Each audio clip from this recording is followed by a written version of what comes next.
Kirk Cousins makes his return to Minnesota. Can't wait for this. Falcons, what are you going to do here? 5.5-point underdogs are trying to avoid a 4-game slide, hanging on to first place in the NFC South. Seahawks, Cardinals, rematch from 2 weeks ago. Arizona, a 2.5-point favorite. Even though Seattle won that matchup, if the Hawks win this one, they can take complete control of the West. That, by the way, gives them a 72% chance to make the playoffs. A loss drops their odds to 20%. Woof, woof, woof, woof, woof. Sunday night, this is the game of the week. Chargers-Chiefs. Will the Chargers play up, play down? Is it going to be close? 3.5-point favorite, KC is. They're at Arrowhead. A win keeps them atop the AFC. Chargers win and Dolphins loss locks up a playoff spot for Los Angeles. Got lots to talk about here. At Hamilton, we have Yogi Roth on the show as we hit up some underreactions here in a second. You can bet on the Heisman? Yeah. There are odds out there for the Heisman. I'm excited to talk about that. I want to talk a little bit about Bo Nix, about the fits of these guys. I want a good Harbaugh story from Yogi Roth. Excited about that. When is Derwin James on the program? He will be on the program tomorrow. Okay, Derwin James stopping by. I'm getting itchy to sort of hear from him and his entire energy about this big matchup. Do you think it's going to be close? You saw the spread there. Do you think it'll be close?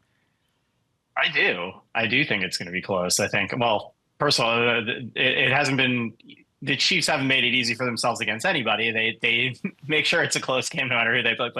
But the way the Chargers are playing right now, I absolutely think they can win this game. I think they know the Chargers are good, and so they're going to come out in playoff form. That's what I think. And we've got a little left to be desired. Ladd can't have 200 yards every week. You got to figure something else out. So I'm looking at this offense to, Greg Roman, let's go, get something going. I'm not worried about it. I just don't think it's going to be a one-score game against the Raiders where everyone's complaining that they aren't bringing it and that they aren't motivated or any of that. I think it's going to be, I think it means more. I think Travis and Derwin aren't best friends, and there's that to contend with. I think this is one where they come out the gate swinging, and they're not going to let a Panthers-Raiders situation linger. That's what I think. Yeah, and it is a tough matchup for the Chargers, especially without J.K. Dobbins. It's really hard to run against the Chiefs. That's what they've been dominant at all year, stopping the run. So this passing game, as you said, they're going to have to come alive here. That's where you can get after this Chiefs defense a little bit this year, is that secondary. So it's going to be Ladd, and Quentin Johnson has to step up and make some plays. They're going to need to get it done through the air this week. Derwin James is sacking everybody. That O-line in Kansas City, a little sussy here. They got time to figure it out, and I don't doubt that they will. But I'm not. If I were like Derwin James might get his paws on that Patrick Mahomes with that O-line. Just saying.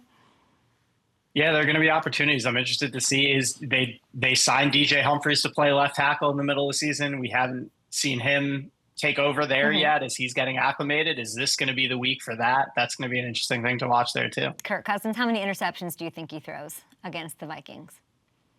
So you have to guess. There's going to be a couple. The Vikings lead the league in interceptions this year, so there's probably going to be a couple. Circle gets the square. Thanks, Hammy. Talk to you in a bit.